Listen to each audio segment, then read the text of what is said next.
हिंदवी स्वराज्याचे संस्थापक छत्रपती शिवाजी महाराज,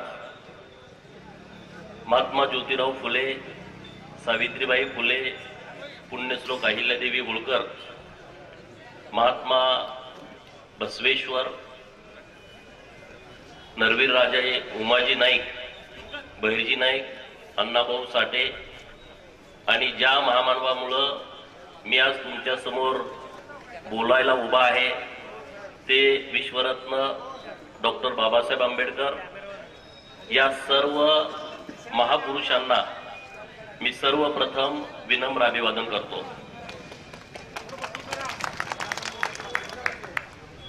कवठेमंकाळ ही पुण्यभूमी आहे, कारण कर्नाटक, आंध्र, महाराष्ट्र, गोवा या तिन्ही राज्यातील करोडो लोकांचं आराध्य दैवत श्री बिरोबा हे आरेवाडीमध्ये आहेत। महाकाल आणि महाकाली, बिरोबा हे महाकालाचं रूप आहे आणि महिषासूर मर्दिनी महाकाली हे आपल्या कवठेमंकाळची सर्वांची आराध्य देवी आहे। गिरलिंगेश्वर आणि दंडोबा यांच्या पवन स्पर्शानं पावन झालेली ही कवठेमंकाळची भूमी असल्यामुळं ही आपल्या सर्वांच्यासाठी पुण्यभूमी आहे।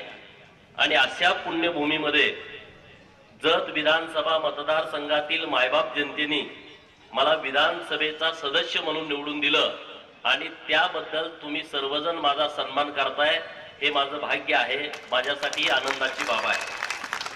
अशा या देखण्या कार्यक्रमामध्ये एक बहुजनाचा मुलगा जो आपल्या समोर अर्जुन पुरस्कार प्राप्त सचिन खिलारी जे आटपाडीचे करगणीचे आहेत त्यांचाही सन्मान या कार्यक्रमामध्ये तुम्ही सर्वांनी ठेवलेला आहे।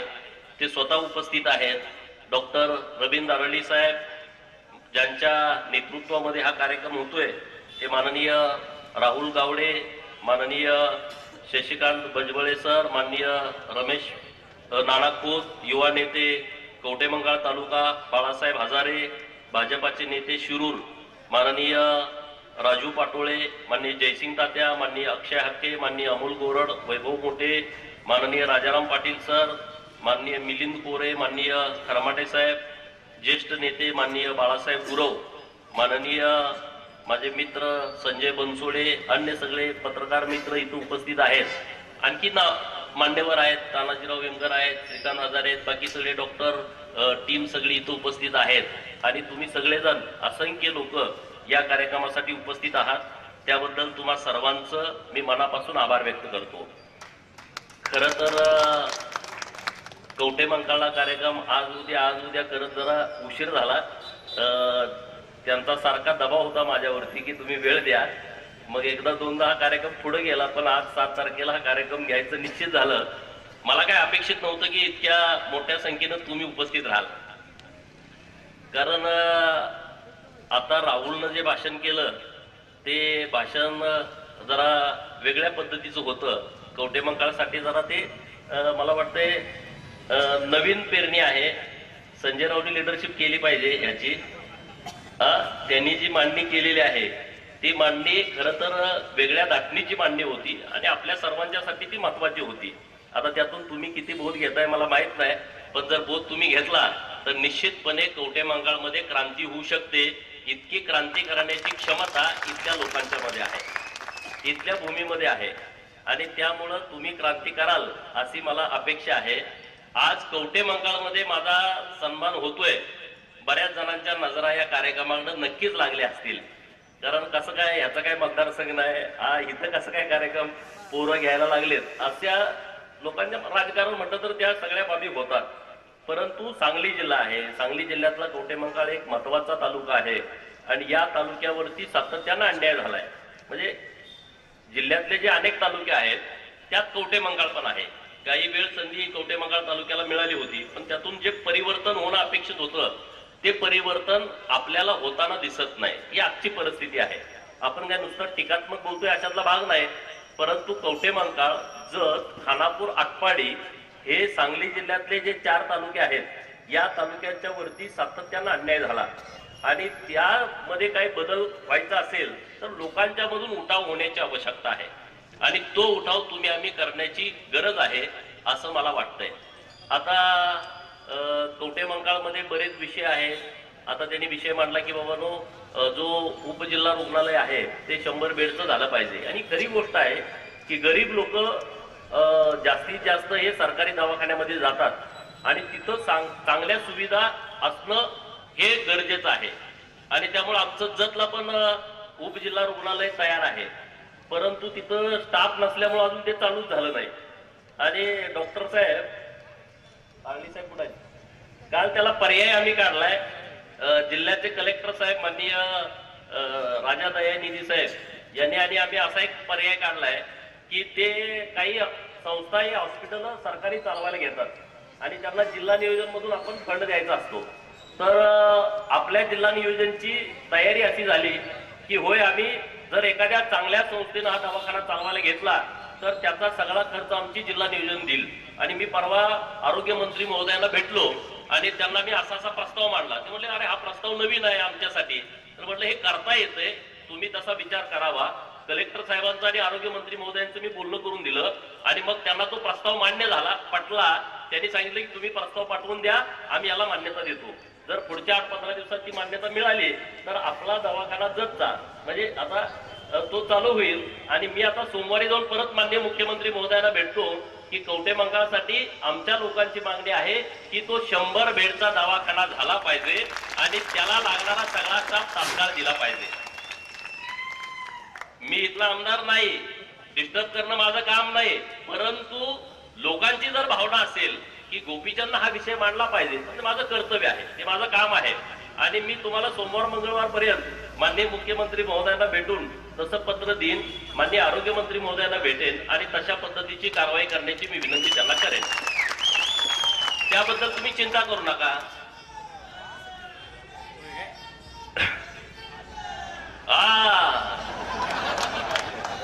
तुम्ही आहे म्हणून तर मी आहे, नाही तर माझं खूप अवघड आहे. लोक म्हणतात गोपीचंदची जिरली पाहिजे, पण अशी माणसं जिरू देत नाहीत.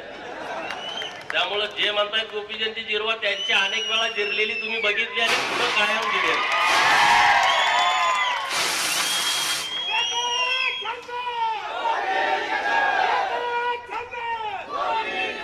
उपजिल्हा रुग्णालय सोडून पुढे गेल्यानंतर रांजणी लागते आणि तिथं पुण्यश्लोक अहिल्यादेवी होळकर शेळी मेंढी फार्म तिथं आहे. इतकी मोठी जमीन आहे पण तिथं काहीच नाही, म्हणजे शेड आहे आणि ते जनावर सुद्धा वाटपाला ते बाहेर न आणतात, व्यापाऱ्याला दिलेलं असते. ते जाऊन खटकाकडनं जनावर घेतो आणि आमच्या लोकांच्या गाड्यात घालतो. मी मंत्री महोदयांना म्हटलं मागच्या, हे बंद झालं पाहिजे. जे महामेश यशवंतराव होळकर महामेश योजनेमधून ज्या लोकांना मेंढ्या वाटप केल्या जातात त्याचे पैसे तुम्ही खात्यावरती द्या. हे नुसतं इथं काही नाही आहे. कसं बंद पडलं, का बंद पडलं, ही कुणाला जमीन पाहिजे का? कारण पुण्यातली गोखलेनगर जे पुण्यश्लोक अहिल्यादेवी होळकर शेळी मेंढी महामंडळाचं कार्यालय आहे, तिथली जमीन एका मागच्या काँग्रेसच्या मुख्यमंत्र्यानं विकली. तो वेगळा विषय आहे.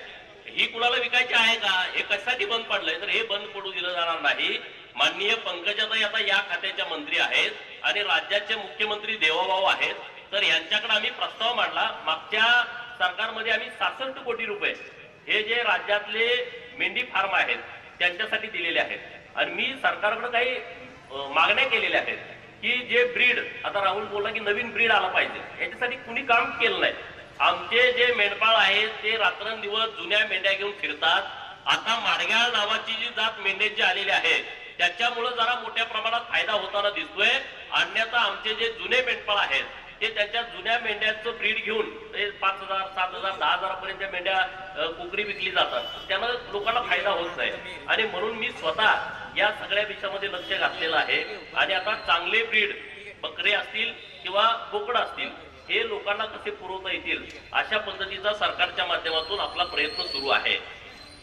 मेंढपाळ जे रानामध्ये आपण म्हणतो कोकणात जातात आणि कोकणातली लोक पाऊस पडल्यानंतर आपल्या इकडे येतात, तर त्यांच्याकडे घोडी आहे आणि ते घोड्यावरती सगळं साहित्य ते लादतात आणि रोज 35 किलोमीटर एक मेंढपाळ चालतो. किती? एक मेंढपाळ सकाळी मेंढ्या सोडल्यानंतर संध्याकाळी मेंढ्या वाड्यात घालेपर्यंत तो 35 किलोमीटर चालतो. आणि त्या घोड्यावरती सगळं साहित्य, त्याचं सगळं खाटला असते, त्याच्यावरती सगळं पाल उभा करायचं, सगळी ताडपदरी असते, कोकरी असतात, कुत्री असतात, कोंबडी असतात, त्यांचं धान्य असतं, आतरून बांगू सगळं असतं. तर मी सरकारनं विनंती अशी केली की आता हे किती दिवस चालणार? तुम्ही आम्हाला 50 HP चा ट्रॅक्टर हा तुम्ही आम्हाला द्या, त्याचं 75% सबसिडी सरकारनं द्यावी, 15% बँकेचं कर्ज असेल आणि 10% आमचा लाभार्थी भरेल. तर तत्वतः सरकारनं या योजनेला मान्यता दिलेली आहे की 50 HP चा ट्रॅक्टर पहिल्यांदा काही लोकांना द्यायचा आणि त्याचा रिझल्ट कसा येतोय त्या पद्धतीनं पुढे ते वाढवत राहायचं. आणि हा ट्रॅक्टर दिल्याच्या नंतर त्याच्यावरती सोलर पॅनेल पण लावायचं की जेणेकरून वाड्यावरती संध्याकाळी त्याला पूर्णपणे सोलरच्या माध्यमातून लाईट पण मिळेल. अशा पद्धतीची एक योजना आपण सरकारच्या माध्यमातून करतोय. असे नवीन नवीन प्रयोग विधान परिषदेचा सदस्य तुमच्यामुळे झाल्याच्या नंतर असे अनेक विषय आपल्याला सरकारच्या माध्यमातून करता आलेले आहेत. भटका विमुक्त समाज मोठ्या प्रमाणात या राज्यामध्ये जवळपास 51 जमाती भटक्या विमुक्तामध्ये आहेत आणि 346 टोटल जमाती आहेत त्या ओबीसी मध्ये आहेत. तर त्यांचे अनेक विषय आहेत, अनेक प्रश्न आहेत. मी आता आल्यानंतर माळी नावाचा मुलगा मला भेटला आणि तो काय म्हणतोय की कवठे मंकाळमध्ये 1000 पाला अशी आहेत, आकडा मागे पुढे असू शकतो. त्यांना मला सांगितलं की त्या लोकांना स्वतःचं घरच नाही, जे लोक पालामध्ये राहतात. आता त्यांना मला निवेदन आता दिलेलं आहे. मग अशी पालं राज्यामध्ये किती आहेत की ज्यांना स्वतःचं घर नाही, ज्यांचं रेशन कार्डामध्ये नाव नाही, ज्यांचं मतदान कार्ड यादीमध्ये नाव नाही, मतदान ओळखपत्र त्याच्याकडे नाही, आधार कार्ड नाही. अशी असंख्य लोक जी छोट्या छोट्या समाजाची आहेत आणि ती अखंड महाराष्ट्रभर राहत आहेत, त्यांच्यासाठी काम करण्याची आवश्यकता आहे. आणि मी त्या सगळ्या महाराष्ट्रातल्या लोकांना कवठे मंकाळ मधून आश्वस्त करतो की होय, मी तुमची बाजू सरकारकडे लावून धरतोय आणि सरकारच्या माध्यमातून तुमच्यासाठी वेगळं बजेट सरकारनं द्यावं अशी मी मागणी माननीय मुख्यमंत्री देवाभाऊंच्याकडे केलेली आहे. आणि देवाभाऊ मुख्यमंत्री असल्यामुळे हे प्रश्न सुटू शकतात. प्रस्थापित महाराष्ट्रातला पुढारी महाराष्ट्राचा मुख्यमंत्री झाल्याच्या नंतर या महाराष्ट्रातल्या गोरगरिबांचे प्रश्न सुटू शकत नाहीत. कारण तो मुख्यमंत्री झाला असतो पै पाहुण्यांना स्थिर स्थावर करण्यासाठी. कुठल्या पाहुण्याला कारखाना द्यायचा, कुठला कारखाना बंद पाडायचा, कारण तुम्हाला माहित आहे यांना कुठलं काम जमत नाही. आता समजा उदाहरणार्थ जयंतराव पाटील कुठलं स्वतः काम करू शकतात का? नाही करू शकतात, कारण ते कायम सत्तेमध्ये होतं आणि सत्तेत असल्यानंतर काम करायची गरज राहत नाही. आता दुर्दैवानं त्यांच्या 14 ते 19 देवाभाऊ मुख्यमंत्री होते, मध्ये जरा गद्दारी करून 19 ते 22.5 का किती पर्यंत होते, 22.5 पर्यंत का 21.5 पर्यंत, ते आकडा मला माहित आहे, 22.5 पर्यंत ते घुसले 2.5 वर्ष. परत ते आता बेरोजगार झालेले आहेत. जयंतराव सारखे असे महाराष्ट्रात, हे जयंतराव एक नाव आहे, अशी अनेक नावं आहेत की ती आता बेरोजगार आहेत. ते लगेच इकडे घुसायला लागले. तो भाग वेगळा, त्यांना ते जुळत नाही बेरोजगार राहणं. आपण राहू शकतो पण त्यांना ते जमत नाही. आता जयंतरावचा उद्योग काय आहे? सहकारी संस्था बंद पाडणे, सहकारी संस्था बंद पाडणे, कारखाने असतील, सूतगिरण्या असतील बंद पाडायच्या आणि नंतर त्या विकत घ्यायच्या, घशात घालून घ्यायच्या. आता जयंतरावचा एक कलमी कार्यक्रम सुरू आहे आणि त्याचाच भाग महाकाली साखर कारखाना आहे. हे एक झालं उदाहरण. त्याचा दुसरा भाग आहे मानगंगा सहकारी साखर कारखाना, सोनार सिद्धनगर आटपाडी. जतचा कारखाना थापला, ते राजाराम पाटलांचं 3रं का 4थं युनिट आहे. पैलवान संभाजी पवार अप्पा यांचा कारखाना घशात घातला. आता बघा, आपण पाप पुण्य मानणारी लोक आहोत आणि त्यामुळं जयंतरावला सगळ्यात पाप कुणाचं लागेल तर पैलवान संभाजी अप्पा पवार यांचा कारखाना जो ढापला याचं पाप जयंतरावला सगळ्यात जास्त लागेल.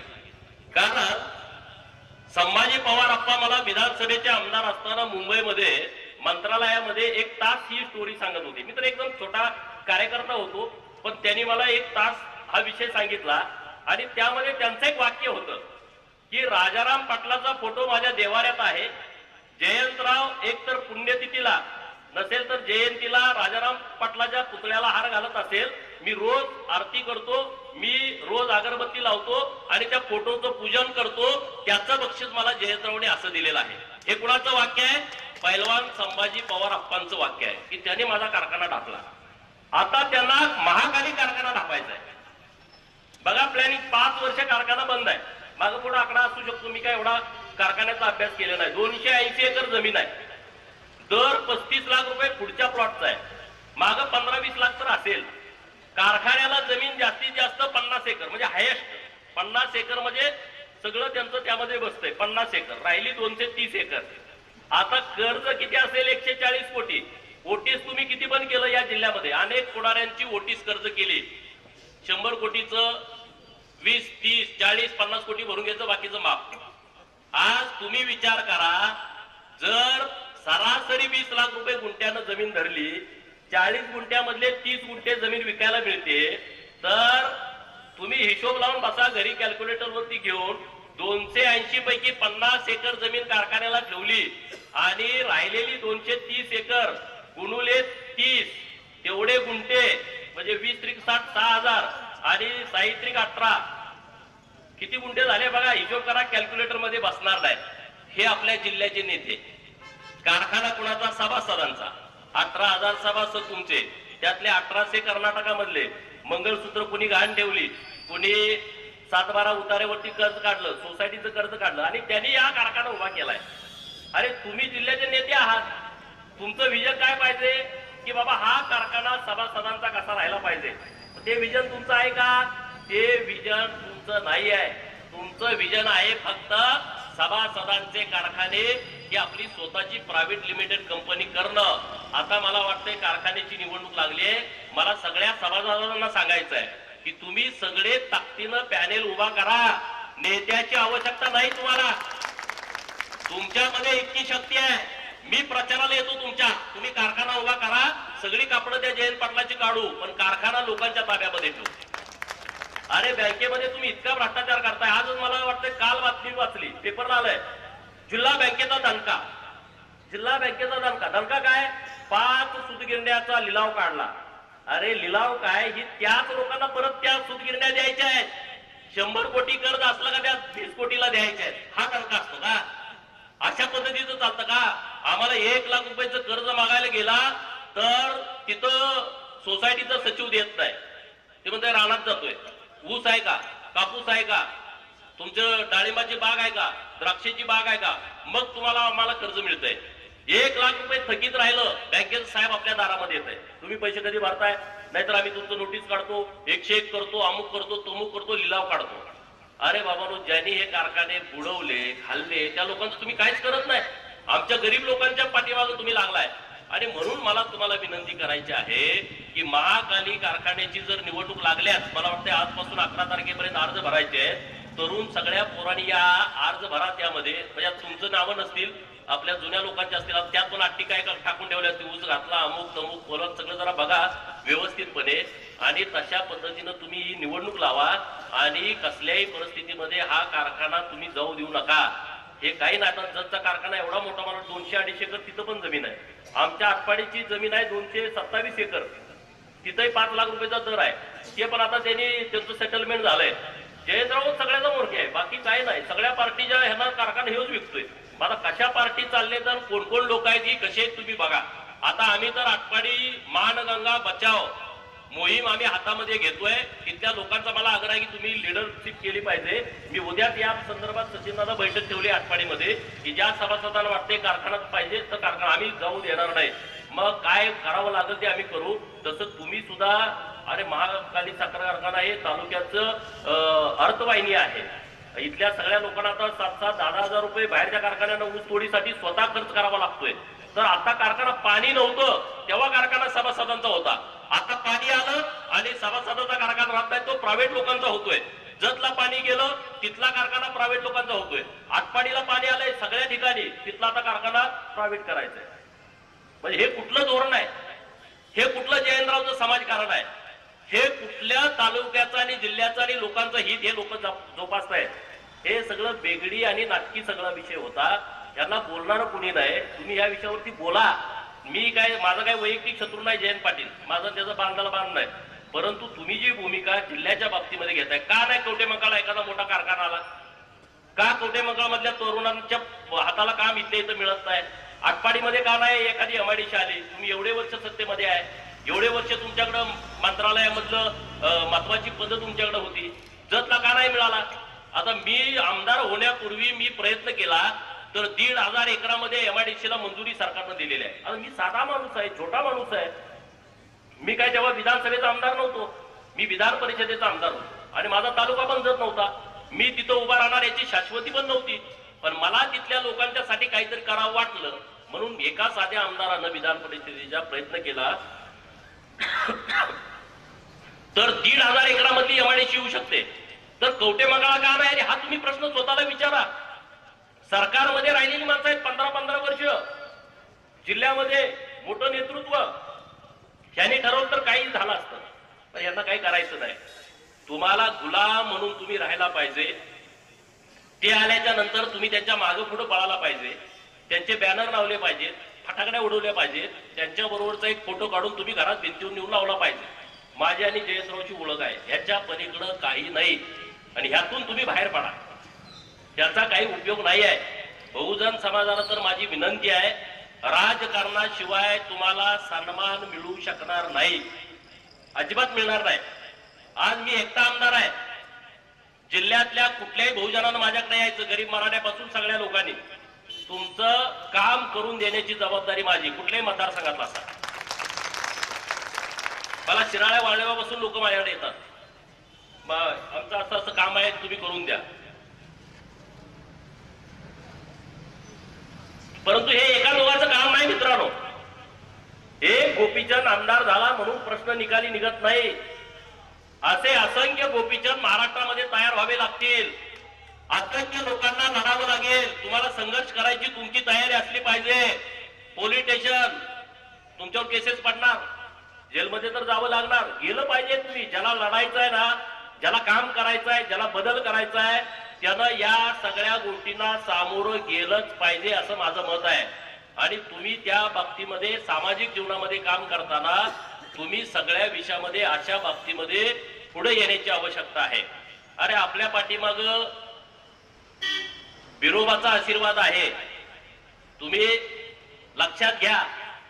बिरोबाचा आशीर्वाद आणि डॉक्टर बाबासाहेब आंबेडकरांच्या संविधानाची शक्ती जर तुम्ही आम्ही एकत्रित केले ना, तुम्हाला कोणीच अडवू शकत नाही. इतकी ताकद या दोन्ही विषयामध्ये आहे आणि ते विषय घेऊन आपण पुढे जाण्याची आवश्यकता आहे. तुम्ही जर ते विषय घेऊन पुढे नाही गेला तर काही होणार नाही. त्यामुळे तुम्ही विचार करा या सगळ्या बाबतीमध्ये. कवठेमंकाळ तालुक्यामध्ये आता बऱ्याच ठिकाणी पाणी आलेलं आहे. एखादं दुसऱ्या गावात पाणी नसेल, मला वाटतंय वरच्या टेंबूचं टप्पा क्रमांक 6चं पाणी जे यायचं आहे तेवढीच गावं राहिली, बाकीची सगळी पाणी आता सगळ्या गावात आलेलं आहे. आता मला तुम्ही सांगा, किती निवडणुका झाल्या? 5-5 वर्षामध्ये 5-5 मीटर सुद्धा काम झालं नाही, परंतु निवडणुका त्याच्यावरती झाल्या. एकटा देवाभाऊ 14ला मुख्यमंत्री झाल्याच्या नंतर, संजयराव तुम्हाला मान्य करावं लागेल, नागपूरमध्ये राहणारा माणूस, त्यांचं इकडं देणं घेणं नाही.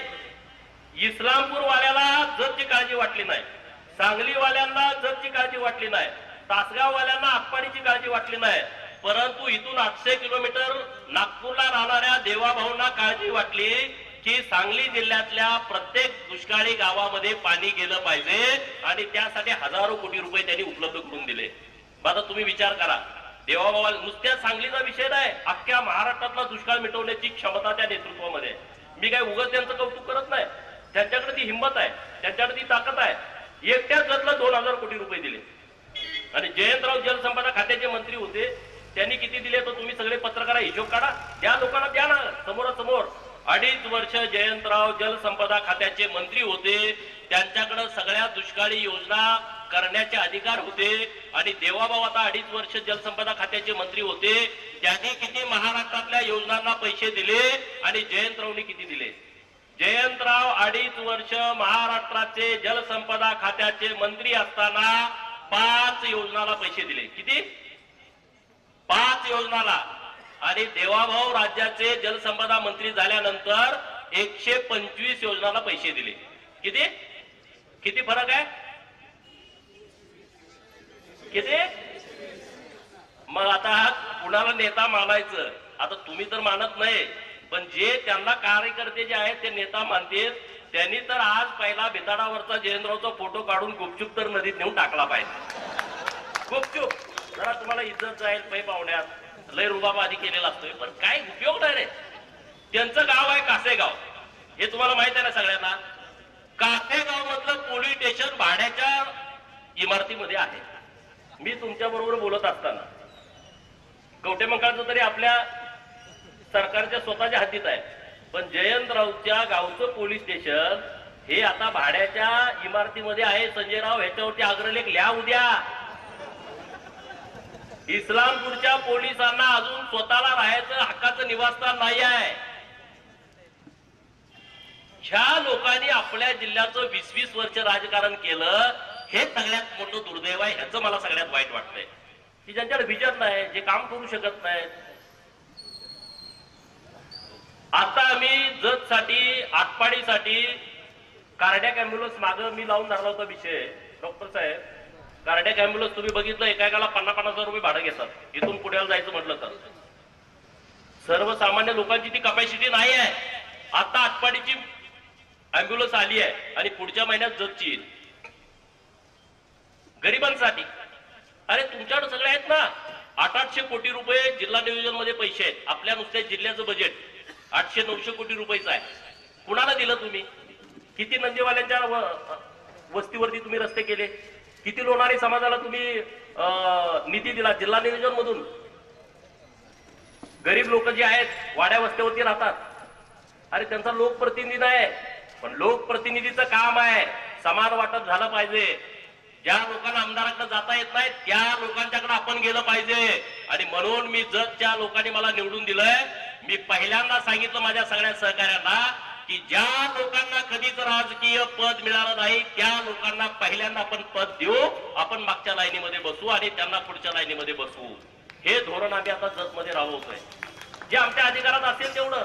आमच्याकडे काही मोठे अधिकार नाहीत, पण जे अधिकार आमच्याकडे आहेत आमदार म्हणून ते आम्ही डॉक्टर साहेब आम्ही ठरवून सगळ्या लोकांना न्याय देतोय. तशी भूमिका आम्ही घेतली आहे. या जिल्ह्यामध्ये वसंत दादा पाटील आणि राजाराम पाटील 2 गट, आता पण येतं पेपरला छापून 2 गट. अरे कशासाठी गट? कसले गट? मी जबाबदारीनं बोलतोय. वसंत दादांच्या पासून जयंतराव पाटलांच्या पर्यंत जेवढे नेते या जिल्ह्यामध्ये झाले त्यांच्या 100 पट काम हे एकट्या नागनाथ अण्णा नायकोडींनी केलंय. हे मान्य करायला पाहिजे सगळ्यांनी. नागनाथ अण्णा नायकोडींनी ते आपल्याकडे मतं मागायला आले नाहीत, ते निवडणुकीला उभे राहिले नाहीत, पण त्यांच्यामुळं कृष्णेचं पाणी हे जतला मिळू शकतं, कृष्णेचं पाणी हे कवटेमंकाळला मिळू शकतं, हे आटपाडीला, हे खानापूरला, हे सांगोल्याला, हे मंगळवेड्याला, हे तिकडं फलटणला, मानला, खटावला, अलीकडच्या दुष्काळी भागाला हे कृष्णेचं पाणी मिळू शकतं. ही संकल्पना पहिल्यांदा नागनाथ अण्णा नायकोडींनी मांडली. राजाराम पाटलाचे 4-4 ठिकाणी पुतळे बसले, पण नागनाथ अण्णाचा बसू शकला नाही. का हो? एखाद्या गार्डनला नाव नाही, एखाद्या इमारतीला नाव नाही. माझी मागणी आहे सरकारकडे की टेंबू योजनेला नागनाथ अण्णा नायकोडींचं नाव दिलंच पाहिजे. आणि त्यांचा तालुका इस्लामपूर आहे. त्या इस्लामपूर मधल्या एखाद्या चांगल्या स्मारकाला, स्मारक बांधायचं राहू द्या, पण एखाद्या चांगल्या इमारतीला, एखाद्या मोठ्या गार्डनला नागनाथ अण्णांचं नाव द्या ना, की ज्या माणसानं निस्वार्थपणे आमच्यासाठी, लाखो लोकांच्यासाठी, ज्यांनी स्वतःचा पैसा खर्च करून, कारखान्याचा पैसा खर्च करून आम्हा लोकांना जागृत केलं, आम्हा लोकांना लढायला उभा केलं. आटपाडीला पाणी परिषद घेतली 13 दुष्काळी तालुक्यांची, आणि मग लोकांच्या मध्ये चळवळ तयार झाली. आणि मग 95 नंतर या योजनांचा सगळ्या विषय पुढे आला. आणि मनोहर जोशी साहेब, गोपीनाथरावजी मुंडे साहेब तेव्हा मुख्यमंत्री उपमुख्यमंत्री होते आणि त्यांनी या योजनांचा शुभारंभ केला. पण त्यांना त्रास दिला, तुमच्यावरती चुकीचे खटले दाखल केले, काही होणार नाही. पण तुम्ही एक चळवळ तयार करा. एकत्रित या आणि आपली सुरुवात करा जोरदार. जिल्हा परिषद पंचायत समितीला सुरुवात होते का बघा विचार करून. एक चांगलं पॅनेल तगडं उभा करा ना एका बाजूला, बघा कसा दणका होऊन जातोय. हे राजकारणामध्ये प्रचंड ताकद असते. तुम्ही जरा केलं ना ते होऊ शकतं. आता मला नगरपालिकेचे कामगार भेटले, स्वच्छता करणारे कामगार. म्हणजे आमची नगरपालिका इतके दिवस झाले अजून आम्हाला परमनंटच केलं नाही. आमचं ते यादीत नाव आलं, आता आले होते ना. अरे कोण बघणार, कुणी तर बघितलं पाहिजे. गरीब माणसं आहेत, स्वच्छता करणारी लोक म्हणजे गरीब लोक आहेत. त्याची कुणी तर बाजू घेतली पाहिजे ना. मोठ्याची बाजू कुणी घेईल, गरिबांची बाजू घेईल. आता सांगलीमध्ये 1200 कर्मचारी असे आहेत की त्या कर्मचाऱ्यांना अजून परमनंटच केलं नाही. ते मानधनावरती आहेत. 1986 ला मानधनावरती लागणारे कर्मचारी अजून मानधनावरती आहेत. माझा जन्म 82चा आहे. म्हणजे तुम्ही विचार करा, आज ती लोक 1200 लोक आज गरीब गरीब गरीब लोक आहेत. मुंबईमध्ये मंत्रालयाला पाठी घालतात. आम्ही आता ती फाईल पुटअप केलेली आहे. काही दिवसामध्ये त्यांचं परमनंट ऑर्डर सरकारच्या माध्यमातून निघेल. हे उद्योग सुरू आहेत आपल्या सांगली जिल्ह्यामध्ये. आणि त्यामुळे या विषयामध्ये कवठेमंकाळ तालुक्यानं, आता बाकीच्या तिकडे आपण हात घालायला नको, पण कवठेमंकाळमध्ये आपण विषय घेऊ शकतो. पूर्वी कवठेमंकाळ आणि आटपाडी असा मतदारसंघ होता. ते असतं तर बरं झालं असतं, मला जतला जावं लागलं नसतं. आणि आता परत पुनर्रचना आहे, काही घडू शकतं. सांगली जिल्ह्यात कुठेही तुम्ही चालताय त्यामुळे काय नाही, पुनर्रचना आहे. आता 2019 पूर्वी 2026 ला परत मतदारसंघाची पुनर्रचना होते. त्यामुळं कवठेमंकाळ आता काही लोक बोलतात आता मतदारसंघ पण वाढणार आहे. त्यामुळं कवठेमंकाळ स्वतःच एक विधानसभा क्षेत्र होऊ शकतं. त्यामध्ये ते खरी खोटी माहिती नाही, पण 2 लोकसभा होणार किंवा विधानसभेचे मतदारसंघ छोटे छोटे होणार असं एक लोकांच्या मध्ये चर्चा आहे. मंत्रालयात पण चर्चा आहे, लोकांच्या पण अधिकृत नाही. उद्या मनात गोपीचंद पडळकरांनी अशी घोषणा केली असा काही विषय नाही. मी काही तेवढा मोठा माणूस पण नाही, परंतु असं होऊ शकतं. त्यामुळे तयारी लागा, काही चिंता करू नका. आपल्याला काहीतरी करावं लागेल. मी लोकसभेला उभा राहिलो तेव्हाही तुम्ही मला चांगली मदत केली होती 2019च्या लोकसभेला, बरोबर ना. सगळे फाटकी फाटकी माणसं आम्ही एकत्रित झालो. गावात आता ते गट तसाच आहे. ग्रामपंचायतला ती लोक लढतात. बऱ्याच गावामध्ये तसंच आहे. मला फोन करतात ते तेव्हाचा आपला गट झालाय, आता आम्ही सरपंच झालोय. तेव्हाचा गट होता, आता आपला डेप्युटी सरपंच झालाय. आपले 4 सदस्य निवडून आलेले आहेत. एखादा विचार पेरला ना तो लोकांच्या पर्यंत खोलवर जातो. आणि त्यामुळं कवठेमंकाळमध्ये आज तुम्ही जो कार्यक्रम घेतलेला आहे, राहुलदादा असतील, रमेश नाना असतील, सगळी राजू असेल, सगळी टीम असेल, त्यांनी एक खूप चांगला कार्यक्रम घेतलाय. माझ्या सत्काराचा एक निमित्त आहे, परंतु तुमच्यामध्ये एकत्रित येण्याची भावना ही आजच्या कार्यक्रमाच्या निमित्तानं तयार व्हावी आणि ती संघटितपणा एकत्रित येऊन तुम्ही काहीतरी चांगला निर्णय राजकीय दृष्ट्या घ्यावा असं मला या कार्यक्रमाच्या निमित्तानं वाटतंय. कवठेमंकाळमध्ये माझा सन्मान होतोय ही माझ्यासाठी खूप अभिमानाची आणि आनंदाची बाब आहे. कारण माझं कवठेमंकाळशी खूप संबंध आहे. संजय भाऊ तर मला मी 2002 सालापासून तुम्हा सगळ्यांना ओळखतोय आणि तेव्हापासून तुम्ही मला बघितलंय. मी काय फार मोठ्या घरातला अशातला भाग नाही, पण बाहेरच्या लोकांना वाटणार ह्याला काहीतरी लॉटरी लागली, पण त्यांना माहित नाही मी काय काय केलंय. मुंबईच्या वगैरे लोकांना वाटणार ह्यो काय मध्येच घुसलाय, ह्यो नुसता पवारांना बोलतोय त्याच्यावर आमदार झाला का, पण त्यांना माहित नाही आपण काय काय इकडं कार्यक्रम केलेले आहेत, सामाजिक कार्यक्रम केलेले आहेत, किती वेळा जेलमध्ये गेलोय. माझ्यावरती केस टाकलेल्या, त्यांना वाटतं अरे हो काय असंच आहे काय, त्यांना माहित नाही. ज्यांनी माझ्यावरती केस टाकली तेव्हा त्यांच्या चड्या फाटक्या होत्या आणि मी सफारी गाडीतनं फिरत होतो. परंतु त्यांच्याकडे सत्ता असल्यामुळं आता त्या विषयावरती बोलायचं नसतंय, ती लोकांना नाहीत, त्यामुळे त्या विषयावरती मी बोलत नाही. जीवन माणसाची कापडं काढता येतील, बाकीच्या लोकांवरती बोलणं उचित होत नाही. परंतु जतकरांनी माझा खूप सन्मान केला. विधानसभेमध्ये त्यांनी मला पाठवलं, मला पाडण्याचा अनेक लोकांनी प्रयत्न केला. अनेकांना वाटतच नव्हतं की मी निवडून येईल, कारण ते त्यांच्या पाहुण्याला फोन करायचे, ते माझ्या विरोधात असायचे, मला येत नाही निवडून. ते तिकडं वर रिपोर्ट करायचे पास, हे येत नसतंय. पण मला कॉन्फिडन्स होता. डॉक्टर आरळी साहेब, आमची सगळी टीम भाजपची आणि सगळ्या महायुतीची, आम्ही खूप चांगल्या पद्धतीने नियोजन करत होतो आणि लोकांना वाटत होतं की गोपीचंद हा जतमधून आमदार झाला पाहिजे. सगळ्यात जास्त जयंतरावची झोप उडाली होती. जयंतराव झोपलंच नाही. जयंतराव हा एकदम कपटी आणि नीच माणूस असल्यामुळं तो आयुष्यात समाधानी राहत नाही. अहो, मी जेव्हा विधान परिषदेचा आमदार झालो, माणूस एखादा हलकट आणि नीच कसा असू शकतो, लोक म्हणजे गोपीचंद काही बोलतो. आता तुम्ही सांगा, मी विधान परिषदेचा आमदार झालो, माझ्या बरोबर सगळेच आमदार, उद्धव ठाकरे साहेब असतील, आपल्या नीलम गोरेताई असतील, शशिकांत शिंदे हे राष्ट्रवादीतून तेव्हा आमदार झाले, अमोल मिटकरी हे राष्ट्रवादीतून आमदार झाले, अन्य असतील 9 जण आम्ही होतो. आणि तेव्हा कोरोनाचा काळ होता आणि उद्धव साहेबांनी शपथ घेतली तेव्हा ते आमदार नव्हते. आणि आमदार झाल्यानंतर 6 महिन्याच्या आतमध्ये शपथ घेतल्यानंतर 6 महिन्याच्या आत आमदार व्हावं लागतंय. मग त्यांनी विनंती केली मोदी साहेबांना, कोरोनाचा काळ होता, सगळं लॉकडाऊन होतं, कोण कोणाला भेटत नव्हतं, बोलत नव्हतं. त्यांनी विनंती केली की आता माझं 6 महिने वेळ संपतीये आणि जर मी आमदार नाही झालो तर सरकार पडतंय. मोदी साहेब मोठ्या मनाचा माणूस, त्यांनी मान्यता दिली.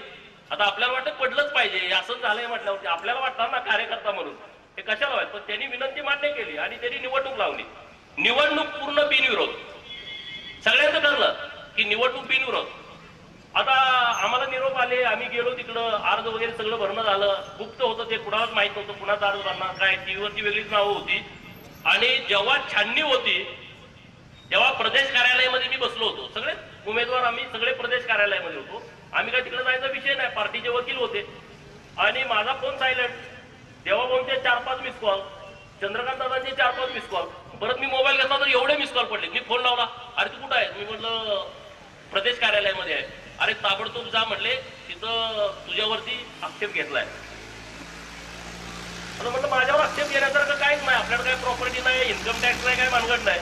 तोपर्यंत एका DYSPचा फोन आला की तिथून गृहमंत्री अनिल देसाईंचा फोन आलाय SP साहेबांना आणि त्यांनी तात्काळ तुमच्याविषयीची माहिती मागवलेली आहे. म्हणजे गुन्ह्याची दुसरं काय, आणि तुम्ही लपवलंय, खोटं आहे, ऍफिडेव्हिट चुकीचं घातलंय आणि अशी माहिती मागवली. मग मी तिथून गेलो विधान भवनामध्ये, काही 2 मिनिटाचं अंतर चालत गेलो आणि बघतोय तिथं तर छाननी सुरू झाली आणि ते 2 आमदार उठले राष्ट्रवादीचे. ते म्हणजे आमचा आक्षेप आहे, आमचा आक्षेप आहे. ते निवडणूक निर्णय गेलो, अहो आक्षेप काय, तुम्ही अजून सगळे अर्ज माझ्या कस्टडीत आहेत, तुम्ही वाचले नाही, तुम्ही आक्षेप कसं घेणार? तुम्ही अर्ज वाचा आणि मग आक्षेप घ्या. दुसऱ्यांदा बोलले, तिसऱ्यांदा बोलले, आक्षेप आहे. अहो ते म्हणले अर्ज आमच्याकडे, तुम्ही आक्षेप नाही, आमचं वेगळं आक्षेप आहे. काय तर गोपीचंद पळकर यांनी तुम्हाला खोटी माहिती दिलेली आहे आणि त्यांचा अर्ज तुम्ही बाद करा. मग त्यांनी एक नियम वाचून दाखवला. ते म्हणले अर्ज आम्हाला बाद करता येत नाही, तुम्ही हायकोर्टामध्ये जावा. हे प्लॅनिंग कुणाचं? जयंत राऊत. म्हणजे ही निवडणूक बिनविरोध आहे. मी त्यांच्या पार्टीचा सदस्य नाही, त्यांच्या पार्टीनं मला आमदार केलं नाही, पण ह्याची उगत जाळायला लागली आहे. ह्यानं सगळे वकील कामाला लावले. तिथला सरकारी वकील एक त्यांचा कुत्रा होता, तो कागद द्यायला. अरे म्हणलं मी काय असाच पुढारी झालोय का? आणि मग ह्याची साठी निघून गेली. याने एवढं व्याप केलं जयंतरावची, पण त्याचा काही उपयोग झाला नाही. माझा ही वृत्ती चांगली आहे का वाईट आहे सांगा? म्हणजे मी त्यांना नीच म्हणतो. आता काय काय परवड, हे काय संस्कृती आहे का? अरे कसली ही संस्कृती आहे का? हे गरीबाचं पोरग विधान परिषदेचा आमदार होतोय, ते तुमच्या पक्षाचा सदस्य नाही, तुमच्या पार्टीमुळे होत नाही. माझा नेता मला आमदार करतोय आणि तुम्हाला त्याला बाद करा. आता तर मग कसं झालं सर बघा ना, जतमध्ये काय परिस्थिती झाली असेल. जतमध्ये त्यांनी एवढे प्रयत्न केले, पण त्यांचा उपयोग नाही, त्यांची ती क्षमता नाही. त्यांनी त्यांच्या पोरासाठी जत तालुका 1-2 वर्षापूर्वी चाचणी केली. तुमच्या आलासर पेपरला पण बातम्या आल्या होत्या की जतमध्ये त्यांच्या पोराला उभा करायचंय, पण ते काय मेळ बसत नाही. लोकांचं त्यांच्या बाजूने लोकमत नाही. परत त्यांनी प्रयोग केला हातकणंगले लोकसभा, तिथं पण मेळ बसला नाही, सर्वेच येत नाही. ते सर्वेत लय एकदम हुशार आहे, तुम्हाला माहिती आहे, लय हुशार आहे, ती कार्यक्रम करतोय, टप्प्यात आल्यावर कार्यक्रम करतोय. अरे आम्ही टप्प्यात आणून करतोय, टप्प्यात आल्यावर कोण पण कार्यक्रम करल, पण टप्प्यात आणून कार्यक्रम करतोय आम्ही. जयंतरावला माझा शब्द आहे, टप्प्यात आणून कार्यक्रम करणार. तुमच्या हिंमत असेल तुम्ही लढा लोकांच्यासाठी. आम्ही जसं लढलो अनेक वर्ष, तुम्ही लढा ना. तुम्ही कारखाने सोडून द्या. म्हणजे जतला बाहेरचा आमदार नको आहे. त्यांनी प्रचारामध्ये भाषण केलं, अरे बाहेरच्याला जतचा कारखाना कसा चालतोय तिथल्या सभासदांचा. जयंतरावला माझा आव्हान आहे, तो कारखाना सोडून द्या, तो सभासदांचा कारखाना आहे. आता एवढे वर्ष तुम्ही तिथं पैसे खाल्ले, तिथं कारखान्याच्या माध्यमातून. महाकाली कारखाना ढापायचं कसं काय बघता? हा तुमचा तालुका आहे. आटपाडीचा कारखाना तो कशात घालायचा आहे, तो तुमचा तालुका आहे. अरे तुमचं गाव कासेगाव ते शिराळा मतदारसंघात आहे, तुम्ही इस्लामपुरात जाऊन उभा राहताय आणि तो माणूस जतमध्ये येऊन गोपीचंद बाहेर आलाय. ती जतची माणसं हुशार आहेत. जतच्या माणसांना सांगायला लागत नाही. झेडपीत जाऊन बघा, 10 सरपंच भेटले का 8 जतचेच असतात. मंत्रालयात जाऊन बघा, कुणी येत नाही. जतची पोरं तिथं भेटतात. कशाला आलाय? मंत्र्याकडे माझं काम आहे. एवढे हुशार लोक आहेत ते, त्यांना कुठल्या बाजूनं वारं सुटलंय त्यांना माहित आहे, कुठं उपणायचं त्यांना कळतं आणि कुणाला घरी घालवायचं हे पण त्या लोकांना कळतं. एवढी शार्प लोक आहेत जतची. आणि त्यामुळं माझी जबाबदारी आहे, जतच्या लोकांनी मला ज्या विश्वासानं आमदार केलं ना, मी रात्रंदिवस जत शिवाय माझ्या डोक्यात विषय नाही. आणि डॉक्टर आडी साहेब साक्षीदार आहेत, बरोबर. रात्रंदिवस मी पूर्ण वेळ जतला आहे. सकाळी मी 7ला निघतोय झऱ्यातनं, तिकडे जातोय, रात्री 1-2ला मी परत झऱ्यात येतो. इतका संपर्क आहे माझा तिथं. आता ते मला आता कोण बोललेच नाही तुम्ही जतला राहायला या. निवडणुकीच्या आधी मला जतला राहायला या, जतला राहायला. आता कुणीच मला बोललं नाही. मी रोज जतमध्येच आहे. मी आता जतमध्ये झालोय, काल पण जतमध्ये होतो, उद्या पण परत जतमध्ये आहे. आणि मी तुम्हाला सांगतोय की देवाभाऊनी शब्द दिलाय जतकरांना, 288 वा नंबर 1 नंबरला आणणार आहे. मी त्याचं प्लॅनिंग करतोय. तुम्हाला कळेल, एकदा 2-3 वर्षामध्ये जतमध्ये बदल झालेला दिसेल तुम्हाला. तसाच बदल कवठेमंकाळमध्ये पण पाहिजे, कवठेमंकाळमध्ये पण पाहिजे. इथले लोकप्रतिनिधी आहेत, ते काम करतील. त्यांच्या बाजूने काय करायचं आम्ही भूमिका मांडू. सरकार बरोबर, इथले लोकप्रतिनिधी सरकारच्या विरोधामधले आहेत, परंतु कवठेमंकाळच्या विकासाच्या बाबतीमध्ये काय भूमिका घ्यायला लागली ना, हा गोपीचंद पडळकर एक पाऊल पुढे जाऊन ही कवठेमंकाळ तालुक्याच्या अस्मितेसाठीची भूमिका आम्ही घेऊ. इथं बदल झाला पाहिजे, इथल्या लोकांना इथंच काम मिळालं पाहिजे. आता आरेवाडीचं आमचं एवढं मोठं मंदिर आहे, मागं 5 कोटी आमच्या सरकारनं दिले होते, आता 2.5 आणि 1.5 कोटी आता आपल्या सरकारनं दिलेले आहेत. आता 19 कोटीचा आराखडा मी परवा जिल्हा नियोजन मधून मान्यता घेऊन मुंबईला पाठवलेला आहे. 160 कोटी एकूण पाहिजेत, त्यातले तात्या 19 कोटी रुपये आता आम्ही ह्या टप्प्यामध्ये शिखर समितीकडे घेऊन तो प्रस्ताव आम्ही देणार आहे. आता महाकाली मंदिराचं पण आता आम्हाला लोकांनी निवेदन दिलं की तिथं काय काम करण्याची आवश्यकता आहे, तर ते काम झालेलं दिसेल तुम्हाला. अजिबात चिंता करू नका, अजिबात काळजी करू नका. मला जे निवेदन दिलंय ना तुम्ही, ते निवेदन मी उद्याच त्या अधिकाऱ्यांना सगळ्यांना तुमच्या इथं पाठवतो आणि त्या अधिकाऱ्याच्या माध्यमातून काम करून घ्या. ते जर नाही काम झालं तर मी कुठल्याही माझ्या आमदार मित्रांना विनंती करेल आणि त्यांचे 5-25 लाख रुपयाचा फंड मी या मंदिरासाठी देऊ शकतो. माझे अनेक मित्र विधान परिषदेमध्ये आहेत, सदाभाऊ आहेत आपले, राखीव गडे आमचा, आणि त्यांचा फंड आपल्याला महाराष्ट्रभर वापरता येतो. काही चिंता करू नका. आणि डॉक्टर साहेब आता वेटिंग मध्ये आहेत, त्यामुळे ते झालं तर मग सोन्याहून पिवळं, मग काय कोणाला दुसऱ्याच्या फंडाची तुम्हाला आवश्यकता भासणार नाही. आता देवाभाऊकडे आम्ही विनंती केलेली आहे, बघू आता काय होतं. डॉक्टर साहेब स्थार आता कुठं नेमके आहेत त्या पद्धतीनं ते होईल. पण डॉक्टर साहेबांनी खरं तर मला पहिल्यांदा जतला निवडणूक लढवावं हे त्यांनी मला माझ्या डोक्यात घातलं की बाबा तुम्ही इथं येऊन निवडणूक लढवा, इथं तुम्ही आलं पाहिजे. अहो मी म्हटलं मी बाहेरचा आहे, परत विरोध म्हणजे होऊ द्या, काय व्हायचं ते होऊ द्या, पण तुम्ही आला तरच तिथं मेळ लागू शकतो. तिथं एवढं वातावरण गोडूळ झालं, तो महाराज एक मध्ये उठला आमच्या विरोधात, आता काय बोलावं तर अडचण, त्यांनी एकदम रान पेटवून टाकलं काहीच कारण नसताना. परत वेगवेगळे विषय पुढे आले. शेवटच्या दिवसापर्यंत सगळा गोंधळ, कुणाचा संभ्रम, कुणाला काही कळत नव्हतं. पण लोक एकदम ठामपणे बाजूनं होती. मला 38-39 हजाराच्या मतानं मला निवडून देणं हे काय सोपं काम नव्हतं. त्या लोकांनी दिलं. अहो ते शरद पवारचं नातू 1100 मतानं आलंय, 1-1.5 लाखानं पडलंय, 1-1.5 लाखानं पडला नातू. त्यांचा चेहरा अख्खा वापरून सगळं झालं, पण काय उपयोग झाला नाही. अरे आपण तर गरीब माणसं आहोत, राजकारणामध्ये खूप अवघड आहे. एवढं तुम्हाला विधानसभेचा सदस्य होऊ देणं हे फार कठीण काम आहे आताच्या परिस्थितीमध्ये. पण लोकांच्या मध्ये प्रचंड जागृती आहे. एखादा कार्यकर्ता जर ताकदीनं पुढे आला तर लोक त्याला डोक्यावरती घेतात हे तुम्ही समजून चाला. तुम्हाला त्रास होईल थोडा, तुमच्याकडे पैसे नसतील, तुमच्याकडे यंत्रणा नसेल, पण लोक तुम्हाला, तुम्ही जर प्रामाणिक असाल, तुमच्यामध्ये लढण्याची तयारी असेल, कुणालाही भिडायची तयारी असेल, लोक तुम्हाला मागं पडू देत नाहीत. कारण लोक कायम पडत्याचीच बाजू घेतात. मला अनुभव आहे. तुम्ही जोपर्यंत पडत्या बाजूला असताना लोक तुमच्या बाजूने ताकदीने उभा राहतात. आणि जो श्रीमंत आहे त्याला किती पण असू द्या, पण त्याला एकदम असा फार घुटण्यावर आणते. त्याला ते निवडून येत असेल, काही होत असेल, पण त्याला एकदम अशी रांगायला होती. लोकांचा हा स्वभाव आहे. आणि त्यामुळं अशा पद्धतीने आपण पुढे जाण्याची आवश्यकता आहे. आता सांगा, सचिन खिलारी यांना 3 कोटी रुपयाचं पारितोषिक मिळालं. लोणारी समाजातला एका मायनर समाजातला मुलगा आहे. सचिनचा आदर्श तुम्ही घ्यायला पाहिजे. मोदी साहेबांनी त्याला फोन केला, फोनवरती त्यांच्याशी बोलले. मोदी साहेबांनी परत त्यांना दिल्लीत बोलावलं, त्यांच्या सगळ्या खेळाडूंची चर्चा केली, त्यांना सोबत घेतलं, जेवायला बसवलं, सगळं केलं. हे कशामुळे झालं? त्यांच्याकडे क्वालिटी होती, त्यांनी मेहनत घेतली आणि स्वतःला सिद्ध केलं. म्हणून मोदी साहेब त्यांना फोनवरती बोलले महाराष्ट्रातल्या कुठल्या भाजपच्या नेत्याला मोदी साहेब फोनवरती बोलले सांगा, देवाभाऊ सोडून? हा, चंद्रकांत दादाशी बोलले असतील, बावनकुळे साहेबांशी बोलले असतील, एखादे 2-4 आणखी नेते असतील, बोललेत का? नाहीत बोलले. आणि म्हणून तुम्ही असं तर एक तर सिद्ध करा, एक तर आमदार व्हा, नसेल तर सचिन खिलारी व्हा. 2 पर्याय तुमच्याकडे आहेत. कुठला पर्याय निवडायचा बघा. दोन्हीत पण मेहनत आहे. माझ्या विषयामध्ये तुम्हाला तुमच्या हातात काय नाही, हे सगळं लोकांच्या हातामध्ये आहे. पण सचिनच्या विषयामध्ये तुमच्या हातात आहे. तुम्ही काय करा ते ठरवा. तहसीलदार व्हा, प्रांत व्हा, कलेक्टर व्हा, हे तुमच्या हातात आहे. तुम्हाला काय कुणाचं मत मागायला जायला लागत नाही. तुम्ही स्वतः मेहनत घ्यायची आहे. पण विधानसभेचं सदस्य व्हायचं म्हटलं, मैताला गेला पाहिजे, लग्नाला गेला पाहिजे, वाढदिवसाला गेला पाहिजे. जर मुंबईत मिटिंग आहे, इकडे लग्न आहे, तर जायचं कुणाकडं? मुंबईत पण जाणं महत्वाचं आहे, तुम्हाला मतदारसंघात पण जाणं महत्वाचं आहे. प्रचंड अडचण आहे. कारण लोकप्रतिनिधीच्या बाबतीमध्ये लोकांना वाटतंय तसं नाही, अरे यांचं लय बरं चाललंय, तशी परिस्थिती नाही. तसं तुम्ही समजू नका. आमदारांना सगळ्या तुम्ही शिव्या घालता, अरे काय पुढार आहे, त्यांना काय कमी आहे, यांना असं आहे तसं आहे, काही नाही रे. मुंबईमध्ये तुम्ही आला ना मंत्रालयाच्या पुढं, आमदाराच्या खिशाला बिल्ला नसला तर तुम्हाला आमदार थटून गेला तरी कळत नाही हो आमदार आहे म्हणून. फुटपाथवरती सगळे आम्ही फिरत असतोय, त्यातल्या काही लोकांना लोक ओळखतात. त्यातला भाग्यवान गोपीचंद पडळकर आहे की मला लोक ओळखतात. काय ओळखतात? अरे गरीब आमदार आहेत.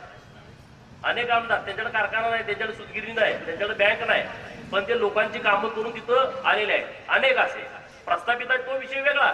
त्याचा आजोबा होता, त्याचा बाप होता, त्याचा चुलता होता, तो पण आहे. पोराची व्यवस्था बघतोय 25 वर्ष कधी होते.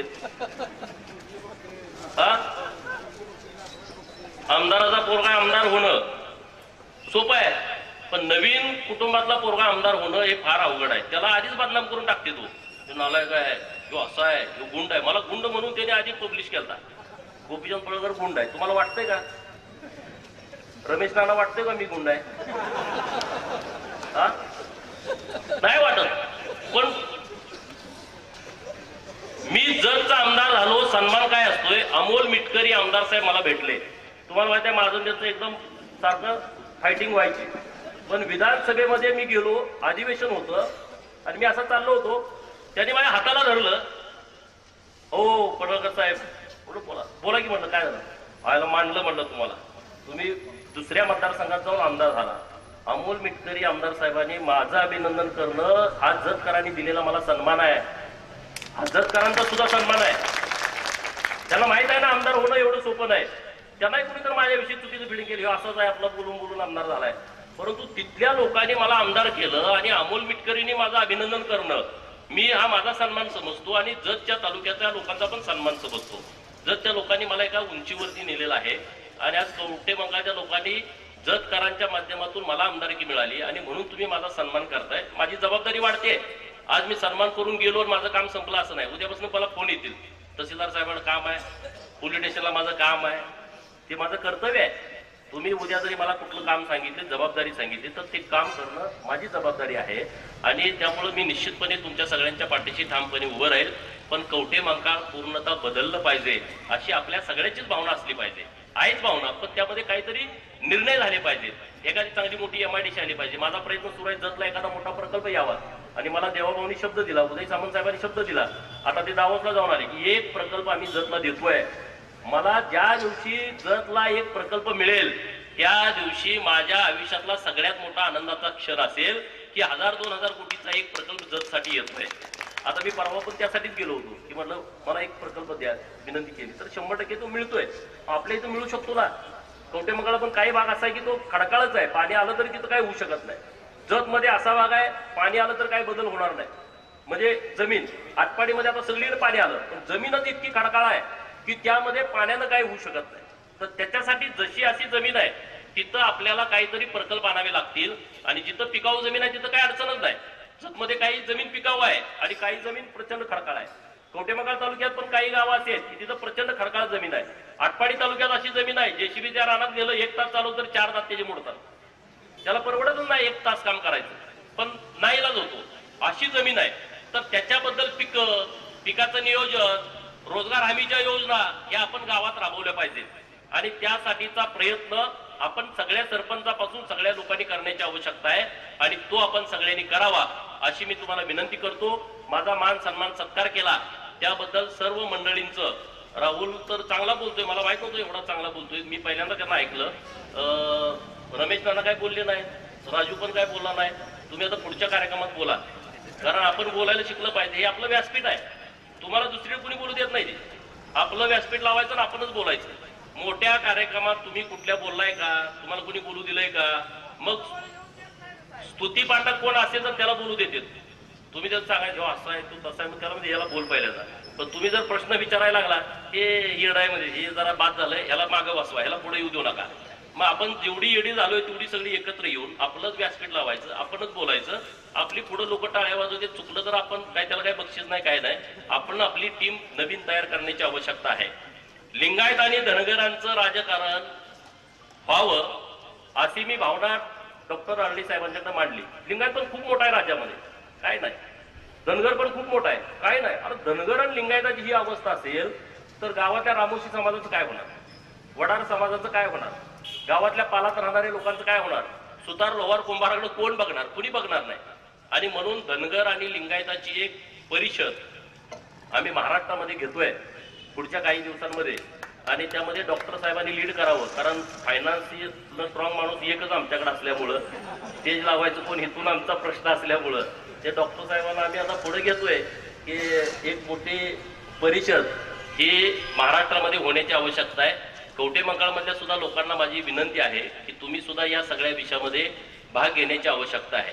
तुम्ही परत म्हणाल जातीव कसं बोलतोय, त्याशिवाय काहीच नाही. हे सगळं जे सांगणं बिगणं आहे ना, फुले शाहू आंबेडकरांचा हा महाराष्ट्र आहे, हे टाळ्या वाजवण्यापुरतं इथंपर्यंत ठीक आहे. शरद पवार नेहमी सांगत आले फुले शाहू आंबेडकरांचा हा महाराष्ट्र आहे. आणि त्यांनी काम कुणाचं केलंय तुम्हाला माहित आहे. हा कशा पद्धतीने त्यांनी भूमिका घेतली हेही तुम्हाला सगळ्यांना माहित आहे. आता मी त्या विषयावरती बोलत नाही, कारण आता मला सूचना आहेत की पवारावरती काय बोलायचं नाही. सगळीच म्हणते तो तेव्हा काय बोलू नका, पण मी नाही बोलत. आता काय बोलण्यासारखं काय राहिलंच नाही. हा सगळं लोकांना आम्ही उलगाडून सांगितलंय आता, त्यामुळे आम्ही आता त्यांचा आदेश सोडूनच दिलाय. आता त्यामध्ये काय राम आणि रसच राहिलेला नाही. त्यामुळे आता आपल्याला वेगळे विषय घेऊन, वेगळा अजेंडा घेऊन आपल्याला पुढे जायचं आहे. या अधिवेशनामध्ये सगळ्या बहुजनांचे विषय, सगळ्या गोरगरिबांचे, शेतकऱ्यांचे, कष्टकऱ्यांचे विषय मी सभागृहामध्ये मांडण्याचा प्रयत्न करणार आहे. अर्थसंकल्पीय अधिवेशन असल्यामुळं तुमचे काही विषय असतील वेगळे, तुम्ही सगळ्यांच्याकडे तर ते सुचवा. आपण त्या पद्धतीनं राज्य सरकारकडे आपण भूमिका घेऊ, तिथं आपण विषय लावून धरू. परंतु देवाभाऊ मुख्यमंत्री झाल्याच्यामुळं आपल्या सगळ्यांना न्याय मोठ्या प्रमाणात मिळणार आहे. माझे नेते आहेत म्हणून मी बोलत नाही, कारण राजकारणामध्ये असं होतं, जो माणूस आपल्याला आवडतो त्या माणसाचे दुर्गुण कळत नाहीत, जो माणूस आपल्याला आवडत नाही त्याचे गुण कळत नाही. पण देवाभाऊ असा माणूस आहे, मला जरी आवडत असले आणि एखादा विरोधक असेल तर तो विरोधक सुद्धा मान्य करेल की हा नेता महाराष्ट्रासाठी काहीतरी करू शकतो, त्यांच्याकडे काहीतरी व्हिजन आहे आणि महाराष्ट्रात परिवर्तन करण्याची क्षमता आहे. आता वीज बिल माफीचा निर्णय त्यांनी घेतला, कसा घेतला, ते किती अभ्यासपूर्ण घेतलाय तो तुम्ही लोकांना आपण सांगितलं पाहिजे. 2 वर्षानंतर 1 रुपयाचा सुद्धा लोड सरकारवरती येत नाही, असं नियोजन सरकारच्या माध्यमातून आहे की जी सोलारचा निर्णय घेतलेला आहे. आता सोलारवरती कनेक्शन द्यायचं सुरू आहे. आपल्या लोकांच्या तक्रारी येत काय की बाबा ते त्याला हेड मिळत नाही, बोर आपले 500-700 फुटाचे आहेत ते पाणी मारत नाही, आपल्या पाईपलाईनी 5-5, 7-7 हजार फुटाचे आहेत तिथं पाणी जात नाहीत. तर त्याच्यासाठी आम्ही देवाभाऊंच्या कानावरती हा विषय घातलाय. आपण त्यातून पण मार्ग काढतोय. त्याबद्दल तुम्ही अजिबात चिंता करू नका, अजिबात काळजी करू नका. एवढंच या निमित्तानं बोलतो आणि थांबतो.